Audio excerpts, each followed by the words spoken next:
لوگ ایک جگہ جمع ہونا شروع ہو گئے تو وہ بھی اپنی جگہ سے اٹھا اور عمیر کے پاس جا کھڑا ہوا۔ چند سیکنڈ لگے تھے اسے بات سمجھنے میں۔ اس کا تنفس تیز ہوا۔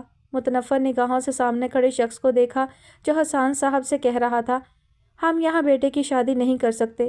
اغوا کاروں نے آپ کی بیٹی کو دیکھ لیا ہے، کیا پتہ کل پھر کوئی اغوا کر لے اور ہم ہاتھ ملتے رہ جائیں۔ بھئی ہماری طرف سے انکار ہے۔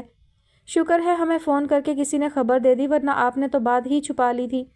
لیکن حسان صاحب ایسی باتیں زیادہ دیر کہاں چھپتی ہیں؟ بعد میں پتہ چلتا تو دونوں طرف کا زیادہ نقصان ہو جاتا۔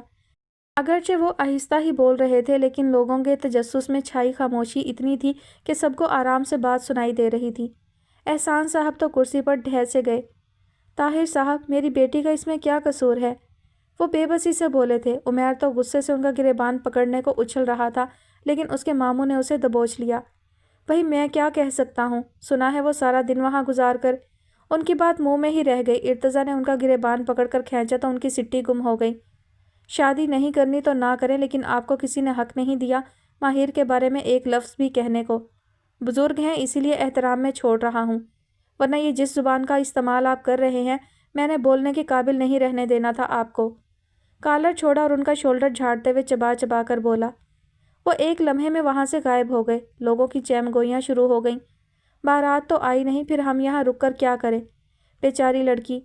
نہیں، بیچارے تو یہ ماں باپ ہیں۔ حسان صاحب ہمت ہار رہے تھے۔ عمیر الگ بے بسی کی مورت بنا کھڑا تھا۔ مولوی صاحب کو الگ عصر کی نماز کی جلدی تھی۔ ارتضیٰ حسان صاحب کے قریب جا کر بیٹھا۔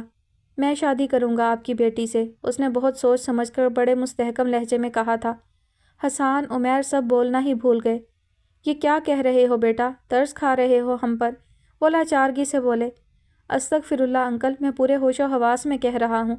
اگر آپ کو کوئی اعتراض ہے تو بتائیں، اگر میرے بارے میں کوئی پوچھ گچھ کرنا چاہتے ہیں تو بھی کر لیں، لیکن میں آپ کے ساتھ ہر قدم پر کھڑا ہوں۔ وہ الفاظ کا چناؤ بہت سوچ سمجھ کر رہا تھا۔ لوگوں کو بھی تجسس وہاں سے جانے ہی نہیں دے رہا تھا۔ خبر عورتوں کی طرف بھی پہنچ چکی تھی اور سب کا ایک جیسا ہی حال تھا۔ وہ کچھ سوچتے ہوئے بولے، اور تمہارے گھر والے؟ آپ ان کی فکر نہیں کریں، بابا کو میں ابھی بلا لیتا ہوں اگر آپ کی اجازت ہو تو۔ ٹھیک ہے، مجھے تم پر بھروسہ ہے۔ کچھ دیر سوچنے کے بعد انہوں نے ہاں کر دی۔ ارتضیٰ کو اور کیا چاہیے تھا؟ اس نے بابا اور بھائی کو ارجنٹ آنے کو کہا۔ اشفاق اور سکندر صاحب دوڑتے ہوئے چلے آئے۔ صورتحال کا پتہ چلا تو خوشی سے شادی کی اجازت دے دی۔ ارتضیٰ کی تو دلی مراد پوری ہو گئی تھی، اوپر والا اسے خود موقع دے رہا تھا، تو پھر وہ کیوں نہ فائدہ اٹھاتا؟ وہ اس کی اپنی ہونے جا رہی تھی۔ یہی بات اس کی روح کو بھی سکون دے گئی۔ پہلے جیسا ہنگامہ تو نہیں تھا لیکن سب خوش تھے، مطمئن بھی۔ نکاح خواہ آ رہے ہیں، وہ سب فوراً دوپٹے اوڑھ کر بیٹھ گئیں۔ ماہم نے بھی ماہر کے اوپر اسپیشل نکاح کا نیٹ کا دوپٹہ اڑا دیا۔ اس کا دل ڈوب رہا تھا۔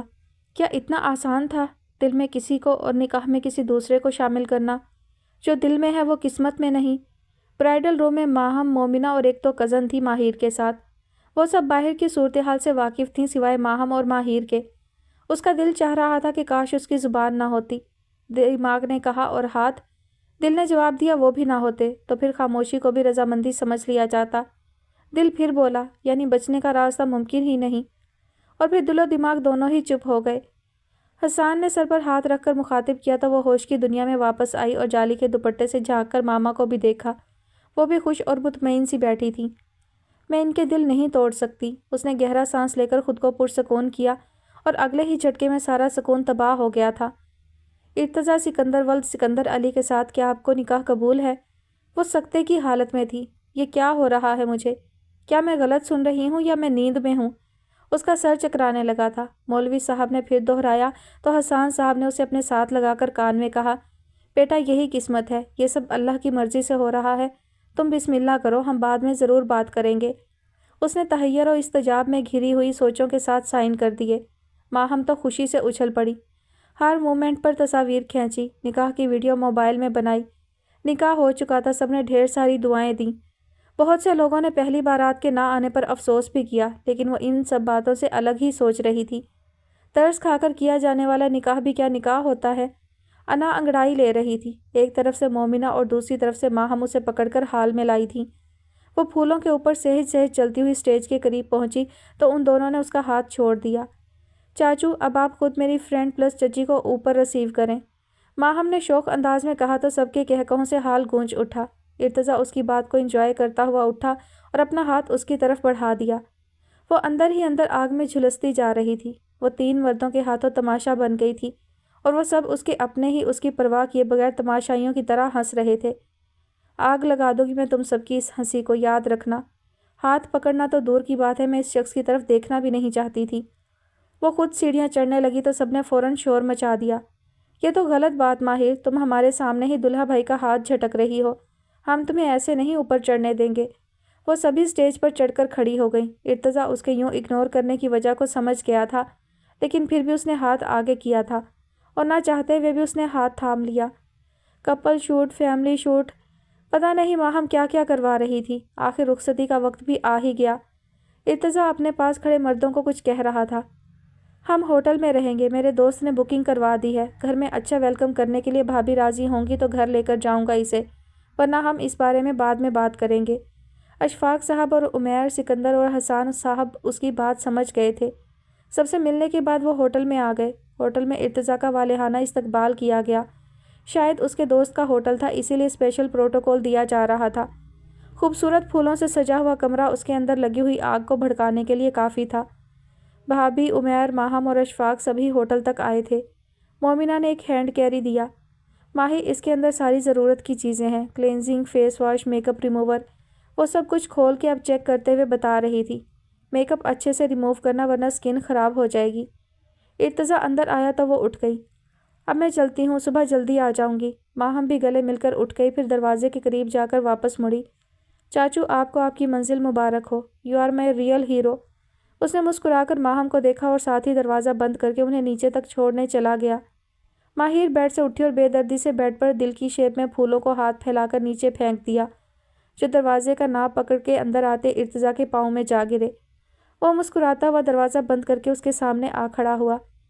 یہ پھول محبت سے نچھاور کیے گئے ہیں یا نفرت سے؟ اس نے ہاتھ بڑھا کر ماہر کے کرل بالوں کی لٹ کو پیچھے کرنا چاہا تو وہ زخمی شیرنی کی طرح گررائی۔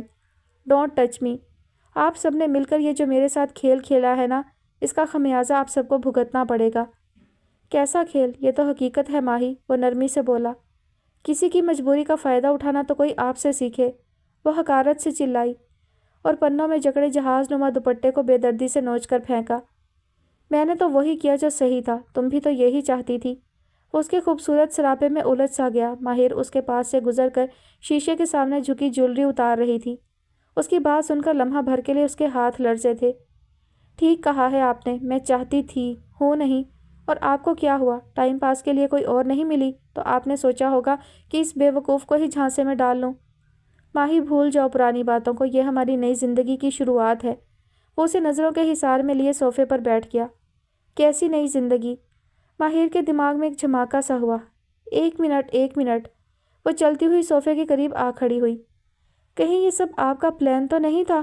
ذہن میں کڑیاں جڑنے لگیں۔ ایسا پلان؟ ارتضا چونکتے ہوئے اس کے روبرو کھڑا ہوا۔ آپ نے مجھے کڈنیپ کروایا ہو اور پھر بچانے بھی خود پہنچ گئے، اوپر سے گولیاں بھی کھائیں اور پھر بارات نہ آنے پر خود کو پیش کر دیا۔ واہ بھائی، آپ تو بڑے ماسٹر مائنڈ نکلے۔ وہ دونوں ہاتھ کمر پر جمائے بولی تو اس کی بات ارتضا کے سر پر لگی۔ وہ فوراً سنجیدہ ہوا۔ وہ تو سوچ بھی نہیں سکتا تھا کہ ماہر اس کے بارے میں ایسا بھی سوچ سکتی ہے۔ ماہی، سوچ سمجھ کر بات کرو تو بہتر ہے۔ وہ دانت پیس کر دبی آواز میں گرایا۔ دیکھا، غصہ آ رہا ہے آپ کو، یعنی میں صحیح کہہ رہی ہوں۔ وہ تیکھی مسکراہٹ سے اسے دیکھ رہی تھی۔ ارتضا نے اسے بازو سے پکڑ کر اپنی طرف کھینچا تو وہ ڈولتی ہوئی اس کے سینے سے آ لگی۔ تمہیں پانے کے لیے مجھے یہ حربے کرنے کی ضرورت نہیں تھی، اور غصہ تو تم کر رہی ہو، وہ بھی بلا وجہ۔ بلا وجہ؟ مسٹر ارتضا سکندر، شاید آپ بھول رہے ہیں، میں وہی ہوں جسے آپ نے ٹائم پاس کہہ کر دھتکارا تھا۔ وہ اس کی شرٹ پکڑ کر چلائی تھی۔ ماہی، میں اپنے کہے ہر لفظ پر شرمندہ ہوں۔ سیاہ آنکھیں براؤن آنکھوں میں جم سی گئیں۔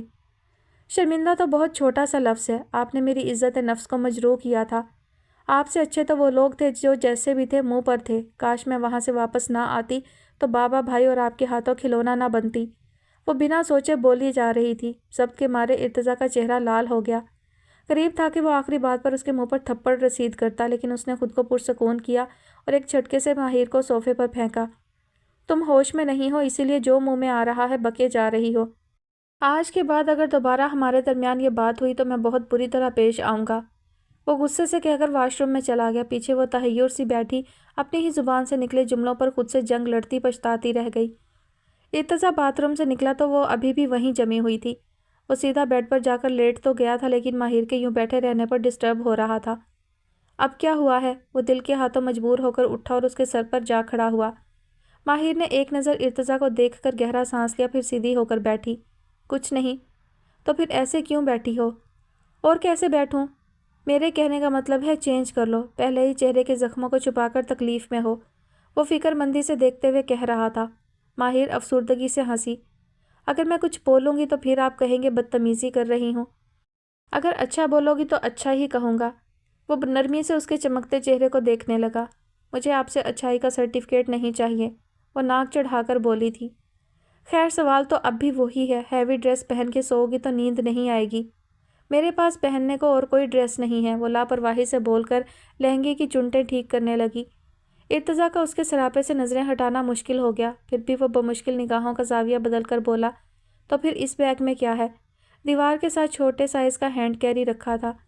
کاسمیٹک، وہ منہ بگاڑ کر بولی۔ اسے مومنہ پر غصہ بھی آ رہا تھا جو مزے سے کہہ کر گئی تھی اس میں سب کچھ ہے، لیکن اسے کیا پتا تھا کہ سب کچھ کا مطلب بیوٹی پروڈکٹس ہے۔ سارا؟ حیرت کے مارے ارتضیٰ کی آنکھیں پھیلی۔ چھوٹی وینٹی ہوتی تو بھی ہضم ہو جاتا۔ اللہ کی پناہ، اتنا سامان تو کسی پارلر میں نہیں ہوگا، وہ بے ساختہ کانوں کو ہاتھ لگا کر بولا۔ تو پھر ایسا کرو، آج میک اپ ہی ریموو کرو ماہر صاحبہ۔ اس کے انداز میں شرارت سی تھی اور دبے ہونٹوں سے مسکرا بھی رہا تھا۔ ماہر نے اسے بری طرح گھورا تو وہ فوراً آنکھ دبا کر بولا، مجھے ایسے نہ دیکھو، کچھ ہوتا ہے۔ اس کی آنکھوں میں محبت کے دیپ نمایاں تھے۔ بات کے آخر میں ارتضیٰ نے آنکھ دبائی تو وہ اچھل ہی پڑی۔ آپ زیادہ فری نہیں ہو، ماہر کے چبا چبا کر کہنے پر اس کی مسکراہٹ اور گہری ہوئی۔ تم ہونے دو گی تو فری ہوں گا نا، کب سے بس گھورے ہی جا رہی ہو۔ ارتضیٰ بھی اس کے ساتھ ہی صوفے پر بیٹھ گیا تو وہ تیزی سے اٹھ کر بیڈ پر چلی گئی۔ آپ وہیں صوفے پر سوئیں گے ورنہ میں اس کمرے سے باہر چلی جاؤں گی۔ وہ خطرناک حد تک سنجیدہ تھی۔ ارتضیٰ کئی لمحے اس کے لہجے اور آنکھوں کی سختی کو محسوس کرتا رہا۔ اوکے، جیسا تم چاہو، ہولے سے کہہ کر وہ صوفے پر ہی نیم دراز ہو گیا۔ حالانکہ وہ صوفہ 2 سیٹر تھا، اسی لیے وہ ٹانگیں کلوز کر کے بھی بمشکل سے ہی لیٹا تھا اور آنکھوں پر بازو بھی رکھ لیا۔ اتنے دنوں بعد سکون نصیب ہوا تھا۔ دل کا بوجھ اور تھکن اترتی ہوئی محسوس ہو رہی تھی۔ وہ دسترس میں تھی، چاہے ناراض ہی سہی۔ بازو کا زخم ابھی بھی گہرا تھا لیکن اب درد نہیں تھا، اس لیے وہ جلد ہی نیند کی آغوش میں چلا گیا۔ ماہر نے اس کے خراٹوں کی آواز سنی تو سکون سے اٹھی اور بڑے آرام سے میک اپ ریموو کیا، اور بال ہیئر سپرے کی وجہ سے عجیب سے بم پھٹے محسوس ہوئے تو اس نے واش کرنا بہتر سمجھا۔ تقریباً 1 گھنٹے بعد وہ واش روم سے نکلی اور ارتضیٰ پر نظر پڑی تو ٹھٹک گئی۔ وہ سامنے صوفے پر مشکل سے سویا ہوا تھا، بغیر کچھ اوڑھے۔ ماہر نے بیڈ سے بلینکٹ اٹھا کر اس کے اوپر دیا اور وہیں سر کے قریب کھڑی ہو کر کچھ دیر اسے دیکھتی رہی، جو سوتے ہوئے بالکل معصوم سا بچہ لگ رہا تھا، اور جب وہ آنکھیں کھولتا تھا تو سامنے والے کو بے بس کر دیتا۔ ماہر کو اس کے دیے زخم یاد آنے لگے۔ وہ سر جھٹک کر ایک متنفر نگاہ ڈال کر بیڈ کی طرف آ گئی۔ تم نے مجھے پا کر کھو دیا ہے مسٹر ارتضیٰ سکندر، اس نے دل میں سوچا تھا، اور پھر بھاری کامدار لہنگا اوپر بیڈ پر پھیلایا اور آنکھیں موند لی۔ ٹھیک کہتے ہیں، نیند تو سولی چڑھ کر بھی آ جاتی ہے۔ سکندر ہاؤس میں سب ایک ہی جگہ پر جمع ہو کر میٹنگ میں مصروف تھے۔ بہتر یہی ہے اس حقیقت کو جلد ہی تسلیم کر لو بہو، اللہ کو یہی منظور تھا۔ اس کے جذبات کھرے تھے تو اللہ نے خود اس کے لیے راہ آسان کر دی، سکندر صاحب نرمی سے سمجھا رہے تھے۔ ابا جی، تو میری ارم کا کیا ہوگا؟ ہمارا تو آپ لوگوں کے سوا اور کوئی نہیں، شازیہ بیگم نے آنسو پونچھتے ہوئے کہا۔ بیٹا، ارم کی فکر نہیں کرو، ہم اس کے لیے اچھا سا رشتہ دیکھ کر دھوم دھام سے شادی کر دیں گے۔ ارم بھی میری بیٹی ہے اور اب یہ میرا فرض ہے اس کی اچھی جگہ شادی کروانا۔ ارم وہاں نہیں تھی، اپنے کمرے میں بیٹھی آنسو بہا رہی تھی۔ آج اس نے ارتضیٰ کو مکمل طور پر کھو دیا تھا۔ جذبات کو دفن کرنا تو بنتا تھا، کاش کہ اس غم میں بھی کوئی برابر کا شریک ہوتا۔ ٹھیک ہے، جیسا آپ چاہیں، شازیہ بیگم نے سر جھکا دیا۔ اب وہ اور کر بھی کیا سکتی تھیں، تو سکندر اور اشفاق اٹھ کر چلے گئے۔ ولیمے کے لیے تیاری کرنی تھی۔ ماہم اپنی جگہ سے اٹھ کر ماما کے پاس بیٹھے اور ان کے کاندھے پر سر رکھ دیا۔ ماما، ماہر بہت اچھی ہے، آپ تو خود اسے پسند کرتی تھیں۔ اگر چچا کے بجائے شہیر یا سمیر اس کی عمر کے ہوتے اور اسے پسند کر لیتے تو تب بھی آپ کیا ایسا کرتی جیسا آپ نے چاچو کے ساتھ کیا؟ وہ تو آپ کو ماں ہی سمجھتے ہیں نا، لیکن افسوس کہ آپ نے انہیں بیٹا نہیں سمجھا۔ اس کی آواز میں غصہ نہیں، سنجیدگی تھی۔ ماہم، وہ میری بہن کی جگہ لے رہی تھی، اس لیے مجھے اس پر غصہ تھا بہت۔ ماما کوئی بھی کسی دوسرے کی جگہ نہیں لے سکتا، نہ زبردستی اور نہ اپنی مرضی سے۔ اللہ نے جس کی جو جگہ لکھتی ہے وہ اسے مل کر ہی رہتی ہے، چاہے وہ خود لینا چاہے یا نہ۔ اور آپ کو تو خوش ہونا چاہیے، بہنوں سے تو لڑائیاں بھی ہو جاتی ہیں، بیٹیوں سے تو مائیں لڑ بھی نہیں سکتی۔ اچھا ہے نا ہمارے گھر میں بھی سکون رہے گا۔ وہ آنکھ دبا کر ہنسی تو شازیہ بیگم اس کی بات کا مطلب سمجھ کر مسکرا دی۔ یہ تو ٹھیک کہا ہے تم نے، اگر دو بہنوں کی ایک ہی گھر میں شادی ہو جائے تو بہت ساری باتوں پر اختلافات پیدا ہو جاتے ہیں۔ اللہ سے دعا ہے کہ وہ ارم کے حق میں بھی بہترین فیصلہ فرمائے۔ دونوں ماں بیٹی نے سر جوڑ کر آمین کہا۔ چلو جاؤ اب سو جاؤ، کل سے شادی کی تیاری کریں گے، وہ ماہم سے کہہ کر ارم کو سمجھانے کی غرض سے اٹھ کر اس کے کمرے کی طرف چلی گئی۔ ماہم وہیں بیٹھ کر فنکشن کے لیے ڈریس دیکھنے لگی۔ یہ بات سچ ہے کہ بات کرنے سے ہی مسئلے حل ہوتے ہیں، غصہ اور لڑائی کرنے سے تو اختلاف اور بڑھ جاتے ہیں، یہاں تک کہ دلوں میں نفرت پڑنے لگتی ہے، پھر کچے دھاگوں کی طرح رشتے ٹوٹ جاتے ہیں، اور اگر وقت پر دھاگے کا سرا پکڑ لیا جائے تو رشتے بکھرتے نہیں، کسی ایک کو تو جھکنا ہی پڑتا ہے، اور جو جھک جاتا ہے وہ اوپر والے کے نزدیک سب سے زیادہ عزت پا جاتا ہے، اور اللہ کی جب مانتا ہے پھر اللہ پاک بھی اسی کے لیے دنیا اور آخرت میں آسانیاں پیدا کرتا ہے۔ دروازہ مسلسل بج رہا تھا، وہ دونوں ہڑبڑا کر اٹھے۔ ارتضیٰ فوراً صوفے سے اٹھا تو نگاہ ماہر پر ٹھہر سی گئی۔ وہ آنکھیں مل رہی تھی، صاف ستھرا چہرہ زخموں کے نشان واضح کر رہا تھا، ہونٹ پر زخم گہرا تھا اسی لیے وہ تھوڑا ابھرا ہوا تھا، اس کی سادگی میں بھی بلا کا حسن تھا۔ وہ کئی لمحے اسے دیکھتا رہا جیسے کوئی خواب دیکھ رہا ہو۔ اس نے ارتضیٰ کو اپنی طرف متوجہ دیکھا تو بیڈ سے اٹھتے ہوئے بولی، بھابی ہوں گی، میں نے کپڑے لانے کو کہا تھا۔ ارتضیٰ اس کی آواز پر خواب کو حقیقت جان کر چونکا اور سر ہلا کر دروازہ کھولنے کا پوچھا۔ 1 منٹ، ابھی نہیں کھولیے گا۔ وہ تیز قدموں سے صوفے کے قریب آئی اور بلینکٹ اٹھا کر بیڈ پر پھینکا تو وہ بے ساختہ مسکرا دیا۔ دل ہی دل میں خوش ہو رہا تھا، چلو سمجھدار تو ہے، کھول دیں۔ اس کے کہنے پر ارتضیٰ نے دروازہ کھول دیا۔ مومنہ، عمیر اور ساتھ ویٹر بھی تھا۔ بھائی معاف کرنا، ہم صبح صبح آ گئے۔ عمیر نے ارتضیٰ کے بعد ماہر کو بھی گلے لگا کر پیار کیا۔ صبح کہاں عمیر، 1 ہونے والا ہے، ماہی کا ڈریس لانے کی جلدی تھی مجھے اسی لیے آ گئی۔ سوری یار، کل بھول گئی تھی میں اسے رکھنا، میں نے سوچا وہاں تمہارے کپڑے ہوں گے، لیکن شادی ہی کہیں۔ بولتے بولتے ان کی زبان کو بریک لگی۔ وہ دونوں تو نارمل انداز میں ہی کھڑے تھے، البتہ عمیر نے خطرناک گھوری سے نوازا تھا۔ ارتضیٰ منہ دھونے چلا گیا، وہ واپس آیا تو ماہر اٹھ گئی۔ آپ لوگ بیٹھے، میں چینج کر لوں۔ وہ تینوں بیٹھے کچھ دیر باتیں کرتے رہے۔ ماہر نے بھابھی کو آواز دی تو وہ اٹھ کر واش روم کی طرف چلی گئی۔ واش روم کے سامنے تھوڑی سی جگہ کو بہت خوبصورتی سے شیشے کی الماری سے کور کیا گیا تھا۔ ماہر میرون کامدار انارکلی سٹائل کی گھیرے دار پیروں کو چھوتی فراک پہن کر شیشے کے سامنے کھڑی تھی۔ مومنہ نے اس کا لہنگا سمیٹ کر فراک والے تھیلے میں ڈال دیا۔ اب کمرے میں سے کسی اور کی بھی آوازیں آ رہی تھیں۔ ماہم اور اشفاق صاحب بھی ناشتہ لے کر آئے ہوئے تھے۔ ماہم بھی وہیں اس کے پاس وارڈروب کی طرف آ گئی۔ او مائی گاڈ، ارے حسینہ اپنا نام تو بتاؤ۔ حیرت سے پھٹی پھٹی نگاہیں ماہر پر جما کر بولی تو وہ بھی ہنس دی۔ گلے مل کر دونوں کھل کر مسکرائیں۔ ماہر ارتضیٰ کو چاہیے تھا کمرے کے بجائے ہوٹل ہی بک کروا لیتا تو ہم تم دونوں کو تھوڑی دیر اکیلے رہنے کا ٹائم دے دیتے۔ وہ معنی خیز انداز میں کہہ کر ہنسی تھی تو وہ جھیپ سی گئی۔ ہلکا سا میک اپ کا ٹچ دے کر باہر آئی تو اشفاق صاحب نے اس کے سر پر ہاتھ پھیر کر چند نوٹ وار کر باہر کھڑے ویٹر کو دیے۔ ارتضیٰ ٹھٹک کر اسے دیکھ رہا تھا، اس کی تپش زدہ آنکھیں اس کے چہرے کو جھلسا رہی تھیں۔ ماہر نے گھور کر دیکھا تو اس نے نگاہ کا زاویہ بدل دیا۔ چلیں گھر چل کر بیٹھتے ہیں، یہاں تو جگہ ہی کم ہے، آ جائیں سب گھر جا کر ناشتہ کریں گے، عمیر نے خوش دلی سے کہا تو سب اٹھ گئے۔ ویٹر نے ٹرالی کی طرف اشارہ کر کے کہا، سر کیک تو کاٹ لیں۔ خوبصورت سنو ویڈنگ کیک جس کے اوپر ہیپی فرسٹ مارننگ کپل لکھا تھا۔ سب کے کہنے پر ماہر نے ارتضیٰ کا ہاتھ پکڑ کر کیک کاٹا اور ایک دوسرے کو کھلایا بھی۔ ماہر کو یہ ایک قسم کا ڈرامہ ہی لگ رہا تھا جو دوسروں کو خوش کرنے کے لیے کرنا پڑا۔ وہ سب آگے پیچھے ہی گھر پہنچے۔ عمیر نے اشفاق صاحب کو بھی زبردستی اپنے ساتھ گھسیٹ لیا۔ اب بہن دی تھی، رشتے تو نبھانے ہی تھے۔ سنا تو ہوگا چاہ کرنے سے چاہ بڑھتی ہے۔ گھر میں پہلے ہی ٹیبل سجا دی گئی تھی، اچھے سے ماحول میں ناشتہ کیا گیا اور ارتضیٰ جانے کے لیے بھی اٹھ گیا۔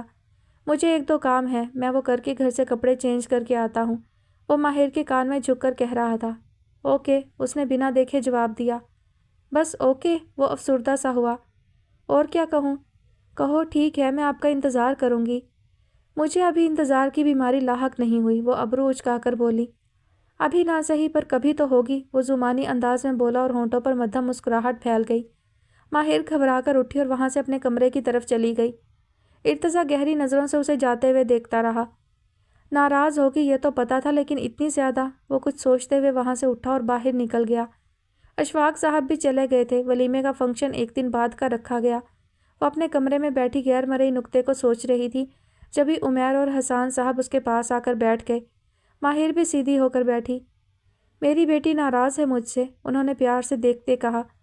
بابا جو کچھ بھی میرے ساتھ ہوا اس میں میری کیا غلطی تھی؟ وہ نہ چاہتے ہوئے بھی رو دی۔ بیٹا تمہاری غلطی نہیں تھی، بلکہ اللہ نے تو ہمیں غلط فیصلہ کرنے سے بچا لیا۔ میں تو جتنا اس ذات کا شکر ادا کروں اتنا ہی کم ہے۔ وہ اسے اپنے ساتھ لگا کر بولے، ماہی ارتضیٰ بہت اچھا انسان ہے۔ جب تم نہیں مل رہی تھی تو ہمارے ساتھ کھڑا رہا، اور وہ خود زخمی ہو کر بھی تمہیں بچا کر لایا ہے۔ حالانکہ ہم تو اسے جانتے بھی نہیں تھے، صرف سلام دعا تھی، لیکن اس نے اپنا فرض سمجھ کر ہماری عزت کی رکھوالی کی، اور پھر اس نے سب کے سامنے تمہیں اپنایا ہے، عزت و وقار کے ساتھ۔ بہت کم ہوتے ہیں ایسے مرد جو بھرے مجمع میں عورت کے کردار کی گواہی دیں اور سینہ چوڑا کر کے اپنا لیں۔ اگر ہم خود ڈھونڈتے تو بھی ایسا انسان نہ ملتا۔ یہ تو اللہ نے کرم کیا ہے ہم پر، اور اسے وہاں ہماری مدد کے لیے بھیج دیا۔ عمیر نے اس کا ہاتھ تھاما تو وہ بھی بہتی آنکھوں سے اسے دیکھنے لگ گئی۔ اللہ ہمارے گمان کے ساتھ ہے، جیسا ہم گمان کرتے ہیں ہمارے ساتھ ویسا ہی ہوتا ہے۔ اچھا گمان کرو گی تو اچھا ہی ہوگا۔ اگر ارتضیٰ میں کوئی برائی بھی ہے تو اللہ تمہارے اچھے گمان اور دعا کے ساتھ اسے بدل دے گا، اور بے شک وہی ہمارے حق میں بہترین فیصلہ کرتا ہے۔ وہ اس کے ہاتھ کو ہولے ہولے تھپک رہا تھا۔ میرے خیال میں آج کے لیے اتنی ہی ڈوز کافی ہے۔ وہ ہنسا تو ماہر بھی مسکرا دی۔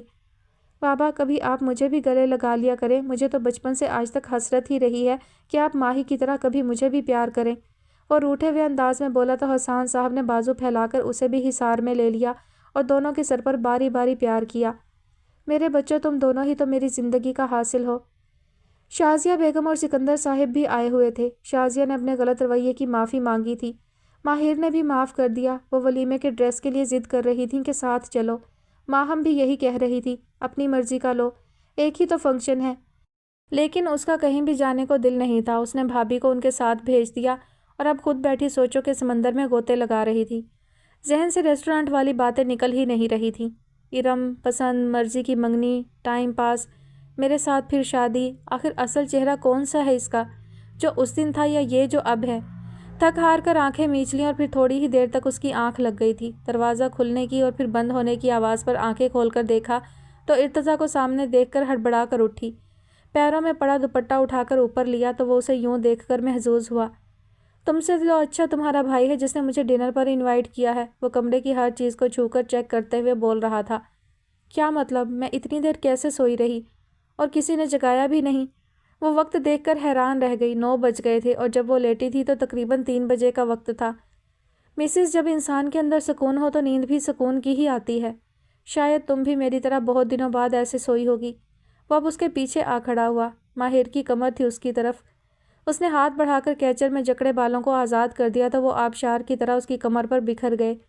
وہ آنکھیں بند کر کے اس کی خوشبو کو محسوس کر رہا تھا کہ وہ اچھل کر دور ہوئی۔ اس نے خود کو سنبھالتے ہوئے ارتضیٰ کی طرف دیکھا۔ یہ کیا بدتمیزی ہے، دور رہیں مجھ سے۔ وہ ناگواری سے گھررائی تھی۔ ارتضیٰ کے چہرے کا رنگ بدلا، وہ اسے دھتکار رہی تھی۔ وہ کچھ کہتا اس سے پہلے ہی دروازے پر دستک ہوئی۔ وہ لب بھینچ کر رہ گیا۔ ماہر نے دروازہ کھولا۔ مومنہ بھابھی آئی تھیں۔ کھانا لگ گیا ہے، آ جاؤ۔ وہ ان کے ساتھ ہی باہر نکل گئی۔ ارتضیٰ کو وہ اپنے لہجے سے بری طرح ہرٹ کر کے گئی تھی۔ اس کے جذبات کو بدتمیزی کا نام دیا تھا اس نے۔ وہ تو اس کی ایک نظر التفات میں جان سے گزر جانے کا حوصلہ رکھتا تھا، پھر بھی وہ انا کی جنگ میں اس سے دور ہو رہی تھی۔ نہ چاہتے ہوئے بھی ان کی پیروی میں باہر آ ہی گیا۔ دوبارہ ایک نظر بھی ماہر کو نہیں دیکھا تھا اس نے۔ ڈنر کے بعد چائے کا دور چلا اور پھر سب بڑے اپنے کمروں میں چلے گئے تو ینگ پارٹی نے محفل جما لی۔ وقفے وقفے سے ڈھولکی پر بھی تھاپ لگ جاتی۔ ہم ذرا ادبی لوگ ہیں، کوئی غزل ہی سنا دو ارتضیٰ، عمیر نے دوستانہ انداز میں کہا تھا۔ ارتضیٰ اور ماہر دونوں ایک ہی صوفے پر بیٹھے ہوئے تھے۔ میں کیا سناؤں؟ وہ چونکا۔ سلواتوں کے علاوہ کچھ بھی، عمیر نے آنکھ دبا کر کہا تو حال میں کہکہے سے گونج اٹھے۔ وہ خجل سا ہوا، پھر کچھ سوچتے ہوئے بولا، ٹھیک ہے سنیں پھر۔ اسے میں کیوں بتاؤں، میں نے اسے کتنا چاہا ہے، بتایا جھوٹ جاتا ہے کہ سچی بات کی خوشبو تو خود محسوس ہوتی ہے۔ میری باتیں، میری سوچیں، اسے خود جان جانے دو۔ ابھی کچھ دن مجھے میری محبت آزمانے دو۔ وہ اتنے دلکش اور دھیمے سروں میں بول رہا تھا کہ ماحول پر اس کی آواز کا سحر سا طاری ہو گیا، اور جب چپ ہوا تو کتنی ہی دیر سب کھوئے رہے۔ ماہر نے پہلو بدلا، اتنا صاف اور سب کے سامنے واضح اظہار۔ وہ جھینپ سی گئی۔ واہ واہ بھائی ارتضیٰ، تم تو کمال کے انسان ہو، ہمارا ایک ہی دل کتنی بار جیتو گے۔ دل کھول کر داد دی گئی۔ اب ماہی بھی کچھ سنائے تو بات بنے۔ مومنہ اور کزن نے کہا تھا تو وہ بھی ذہن پر زور دیتے ہوئے خود کو روک نہ سکی۔ دکھ دے کر سوال کرتے ہو، تم بھی غالب کمال کرتے ہو، دیکھ کر پوچھ لیا حال میرا، چلو کچھ تو خیال کرتے ہو، شہر دل میں اداسیاں کیسی، یہ بھی مجھ سے سوال کرتے ہو، مرنا چاہیں تو مر نہیں سکتے، تم بھی جینا محال کرتے ہو، اب کس کس کی مثال دوں تم کو، ہر ستم بے مثال کرتے ہو۔ ارتضیٰ اسے ہی دیکھ رہا تھا اور وہ سامنے، جانتا تھا کہ یہ خاص اسے ہی سنایا گیا ہے۔ وہ اسی طرح دیکھتے ہوئے بولا، سب ان دونوں کو ہی دیکھ رہے تھے اور وہ دونوں باقی سب کو فراموش کیے ایک دوسرے میں مگن تھے۔ عجب تقاضے ہیں چاہتوں کے، بڑی کٹھن یہ مسافتیں ہیں، میں جس کی راہوں میں بچھ گیا ہوں، اسی کو مجھ سے شکایتیں ہیں، شکایتیں سب بجا ہیں لیکن میں کیسے اس کو یقین دلاؤں جو مجھ کو جاں سے عزیز تر ہے، اسے بھلاؤں تو مر نہ جاؤں، میں خاموشی کی انتہا میں کہاں کہاں سے گزر گیا ہوں، اسے خبر بھی نہیں ہے شاید میں دھیرے دھیرے بکھر گیا ہوں۔ ان دونوں کی آنکھیں آپس میں ٹکرائی تھیں اور جھکنا بھول گئیں۔ مومنہ نے تالی بجائی، بھائی آپ دونوں کا کپل تو ہر لحاظ سے بہت پیارا ہے۔ ماہر اٹھ کر بغیر کچھ کہے کمرے میں چلی گئی تو باقی بھی اپنی نشستوں سے اٹھ گئے۔ عمیر ارتضیٰ کو کمرے تک چھوڑ کر گیا تھا تو وہ چپ چاپ اندر آ گیا۔ آج وہ یہاں رکنا تو نہیں چاہتا تھا لیکن عجیب دل تھا کہ جانے بھی نہیں دے رہا تھا۔ وہ خود بھی چاہتا تھا کہ اسے موقع ملے اور وہ اسے راضی کرنے کی کوشش کر سکے تاکہ ولیمے کے فنکشن میں دونوں خوشی سے ایک دوسرے کے ساتھ بغیر ناراضگی کے اچھی یادوں کو اکٹھا کر سکیں۔ وہ واش روم سے باہر آئے تو ارتضیٰ دیوان پر بیٹھا اپنے بازو کا زخم دیکھ رہا تھا۔ وہ ٹرانس کی صورت میں اس کے سر پر جا کھڑی ہوئی۔ یہ زخم میرے دل کے زخموں سے زیادہ گہرا نہیں ہے، وہ بے رحمی سے بولی تھی تو ارتضیٰ نے سر اٹھا کر اس کی طرف دیکھا۔ جانتا ہوں میں، شاید تم یہ نہیں جانتی، ان زخموں کی دوا تو ہے لیکن دل کے زخموں کا مرہم صرف میٹھے بول ہیں جو تم مجھے بولنے کا موقع ہی نہیں دے رہی۔ ہم بات کریں گے تو ہمارا مسئلہ حل ہوگا، کوئی دوسرا آ کر ہمارے مسئلوں کو حل نہیں کر سکتا، اس لیے پلیز ریکویسٹ کر رہا ہوں تم سے، یہاں بیٹھو میرے ساتھ اور ہر گناہ ہر غلطی یاد دلاؤ تاکہ معافی مانگ سکوں، یوں نہ تو خود کو جلاؤ اور نہ مجھے۔ ارتضیٰ نے اس کا ہاتھ پکڑ کر اپنے ساتھ بٹھا لیا۔ میں کیوں یاد دلاؤں، آپ کو خود اپنا کہا یاد ہونا چاہیے، وہ ناک چڑھا کر بولی تھی۔ ریسٹورانٹ والی بات کر رہی ہو، وہ جو کچھ بھی میں نے کہا تھا وہ سب جھوٹ تھا، صرف اس لیے کہ تم مجھ سے نفرت کرو اور دور ہو جاؤ۔ آج وہ ہر صورت میں اسے منانا چاہتا تھا، اسی لیے بہت نرمی اور اپنائیت سے اسے دیکھتے ہوئے بول رہا تھا۔ کیوں دور ہوتی، کیسے نفرت کرتی، اور ارم والی بات کا کیا وہ بھی جھوٹ تھی؟ ماہر اس کی آنکھوں میں دیکھ کر حساب مانگ رہی تھی۔ وہ جھوٹ تو نہیں لیکن غلط ضرور تھی، بھابھی میری اس سے شادی کروانا چاہتی تھی اور جب میں نے تمہارے بارے میں انہیں بتایا تو وہ بہت ناراض ہو گئیں۔ مختصر یہ کہ وہ میری ماں کی جگہ ہیں، میں انہیں ناراض نہیں کر سکتا تھا، اسی لیے تمہیں ناراض کر دیا۔ وہ مزید کچھ کہتا کہ وہ فوراً بولی، لیکن اب کیوں ان کی ناراضگی کی پرواہ نہیں کی؟ پھنکارتے ہوئے وہ اسے زخمی نگاہوں سے دیکھ رہی تھی۔ ماہی، ہمارا رب ہمیں سب سے زیادہ چاہتا ہے، وہ ہمیں ہر روز پہلے سے زیادہ اپنے قریب کرتا ہے۔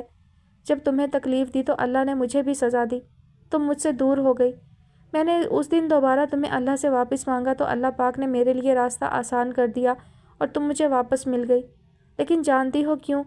وہ اس کی آنکھوں میں دیکھ رہا تھا۔ کیوں؟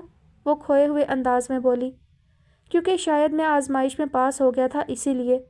ماں باپ کا ناراض ہو جانا بھی آزمائش ہے، اگر اس دن میں بھابھی سے ضد کرتا، بدتمیزی کر جاتا اور ان کے دل کو ٹھیس پہنچاتا تو تم مجھے کبھی نہ ملتی، اور اگر مل بھی جاتی تو شاید ہم دونوں سکون سے زندگی نہ گزارتے، اور اللہ یہ نہیں چاہتا کہ اس کے بندے بے سکون ہوں۔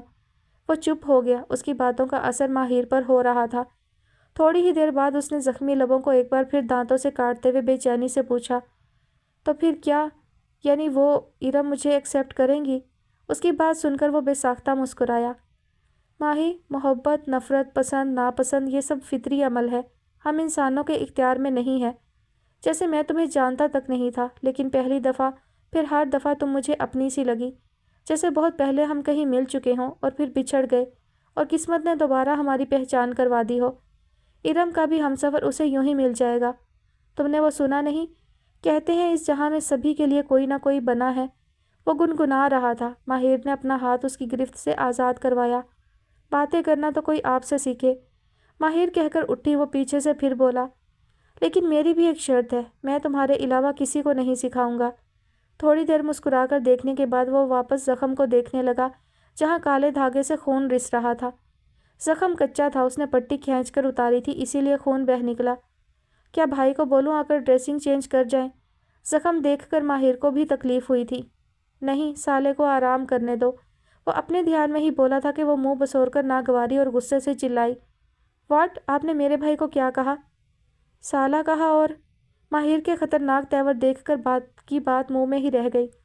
ماہی تم بھی نا، اب وہ میرا سالہ ہے تو سالہ ہی کہوں گا نا۔ مسز یہ گالی نہیں ہے، رشتے کا نام ہے، اب اس میں میرا کیا قصور؟ گالی بھی رشتے کے نام جیسی۔ وہ تیزی سے مسکراہٹ دبا کر بولا تھا، پھر بھی آپ صرف عمیر ہی کہیں تو اچھا ہے۔ ماہر ابھی بھی منہ بنا کر کھڑی تھی۔ اوکے ڈاکٹر عمیر صاحب سے آپ بھی کچھ مرہم پٹی سیکھ لیتی تو اچھا تھا۔ کیوں، میں کیوں سیکھتی؟ وہ حیرت سے آنکھیں پھاڑ کر ارتضیٰ کو دیکھنے لگی۔ مسز اگر شوہر پولیس میں ہو تو بیوی کو ڈاکٹر ہونا چاہیے۔ بھئی اب میں روز کسی غیر سے پٹی کرواتا ہوا اچھا تو نہیں لگوں گا نا؟ وہ ماہر کے گرد اپنی نظروں کا حصار باندھے بول رہا تھا۔ تو پھر کسی ڈاکٹرنی کو ہی ڈھونڈ لے، وہ منہ بسور کر دانت پیس کر بولی تو اس کا کہا پورے کمرے میں گونجا۔ پہلی سنبھالی نہیں جا رہی تو دوسری کے خواب کیسے دیکھوں؟ وہ اس کے مقابل کھڑا ہو گیا۔ چلو یہاں گرہ تو لگا دو یا پھر ٹیپ کے ساتھ چپکا دو۔ وہ بازو پر لپیٹی پٹی پر ہاتھ رکھ کر دوستانہ انداز میں بولا، آپ یہاں بیٹھے، میں لے کر آتی ہوں۔ وہ کمرے سے باہر گئی اور تھوڑی ہی دیر میں فرسٹ ایڈ باکس لے آئی۔ پیچھے کریں ہاتھ۔ اس نے چپ چاپ ہاتھ پیچھے کر لیا۔ ماہر نے آرام سے پٹی لپیٹی۔ آپ یہ جاب چھوڑ دیں، ماہر نے کہا تو وہ حیرت سے اسے دیکھنے لگا۔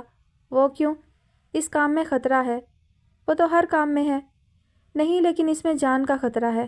سڑک پر بھی جان کا خطرہ ہے، بازار میں بھی، باہر بھی، اور یہاں تک کہ گھر میں بھی۔ گھر میں کیسے؟ بھائی سلنڈر پھٹ سکتا ہے، کرنٹ لگ سکتا ہے، باتھ روم میں پھسل سکتے ہیں۔ بس کریں، آپ تو شروع ہو گئے ہیں۔ ہر کام اللہ کی مرضی سے ہوتا ہے۔ وہ اپنی بات کا جواب خود ہی دے گئی۔ مرہم پٹی ہو چکی تھی۔ مسز یہی تو سمجھا رہا ہوں کہ ہر کام اللہ کی مرضی سے ہی ہوتا ہے۔ زندگی اور موت اللہ کے ہاتھ میں ہے۔ یہ زخم لگتے رہیں گے، مرہم وہ لگاتا رہے گا۔ اس نے اوپر کی طرف اشارہ کر کے کہا۔ وہ سر ہلا کر اٹھنے لگی تو ارتضیٰ نے تیزی سے اسے اپنی طرف کھینچ لیا۔ کل والے دن کا بدلہ سود سمیت واپس لوں گا، وہ کان کے قریب جھک کر بولا۔ اس کی بات کا مطلب سمجھ کر ماہر کی دھڑکن بے قابو ہوئی۔ سود حرام ہے۔ اس نے ارتضیٰ کی شرٹ کو مٹھی میں پکڑا ہوا تھا۔ ماہی محبت میں سود بھی حلال ہے، ارتضیٰ نے کہا لگایا اور پھر اس کا چہرہ ہاتھ سے اوپر اپنی طرف کیا۔ اگر تم بغیر محنت کے ہی مل جاتی تو شاید مجھے تمہاری اتنی زیادہ قدر نہ ہوتی جتنی اب ہے۔ میں تمہیں اپنے سے دور کبھی نہیں ہونے دوں گا۔ ویسے تو ہم دونوں ہی ایک دوسرے کے مجرم ہیں۔ وہ کیسے؟ آپ تو مجرم ہیں، لیکن میں کس کھاتے میں؟ وہ حیران ہوتے ہوئے پوچھ رہی تھی۔ تم کتنی آسانی سے کسی اور کو قبول کر رہی تھی۔ مجھے بہت غصہ تھا تم پر، پھر میں نے سوچا ہم دونوں نے ہی ایک دوسرے کو ستایا ہے، پھر تو حساب برابر ہوا۔ ارتضیٰ مدھم لہجے میں اس کے قریب جھک کر بول رہا تھا۔ میں کچھ مانگنا چاہتی ہوں آپ سے۔ مانگو نہیں، حکم کرو۔ ویسے مجھے یاد ہے میں نے ابھی تک تمہیں کوئی گفٹ نہیں دیا۔ مجھے گفٹ نہیں چاہیے۔ تو پھر آپ سگریٹ چھوڑ دیں، ماہر نے سر اوپر اٹھا کر کہا۔ ماہی کچھ تو میرے پاس بھی رہنے دو۔ اپنے جسم کا آدھا خون بہا چکا ہوں تمہاری خاطر، اور اب تمہاری نظر میری سگریٹ پر ہے۔ وہ خفگی سے ماہر کو دیکھنے لگا۔ ایک کمان میں دو تیر نہیں رہ سکتے، سگریٹ یا میں، فیصلہ آپ کا۔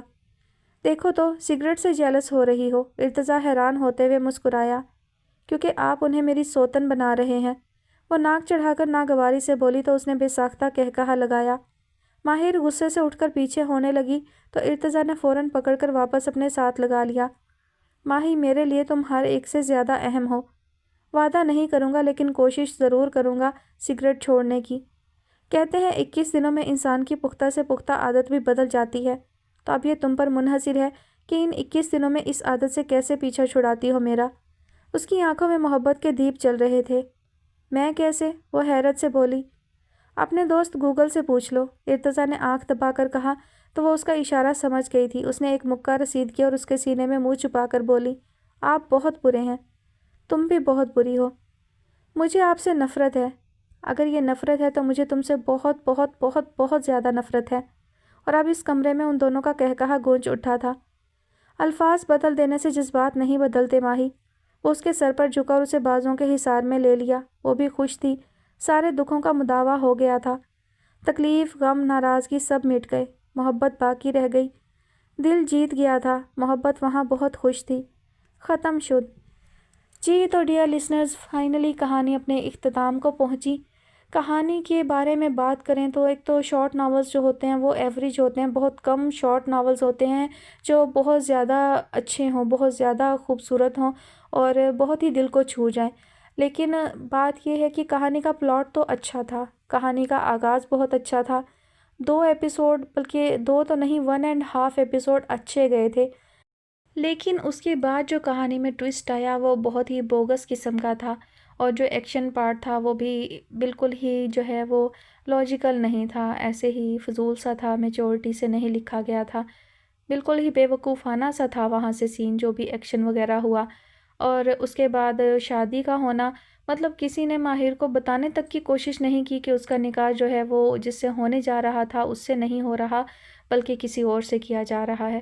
مطلب ایسے ایک دم سے چلو ہو جاتی ہے سچویشن، مان لیا، لیکن ایسے کون کرتا ہے یار کہ مطلب دلہا بدل گیا، نام بدل گیا، اور کوئی جو ہے وہ لڑکی کو بتانے کی زحمت نہ کرے اور اس کے سر پر جو ہے وہ عین نکاح کا جو ہے وہ بم پھٹ جائے۔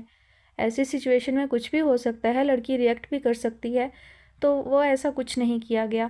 اور دوسری بات جو کہانی کی اچھی لگی وہ یہ تھی کہ ارتضیٰ نے اس کو یہ سمجھایا کہ ہمیں بات چیت کرنی چاہیے، بات چیت سے جو ہے وہ مسئلہ حل کرنا چاہیے، اس کو سورٹ آؤٹ اس نے کیا، اس کو بٹھا کر اس سے بات کی، ایکسپلین کیا، وہ چیز اچھی تھی۔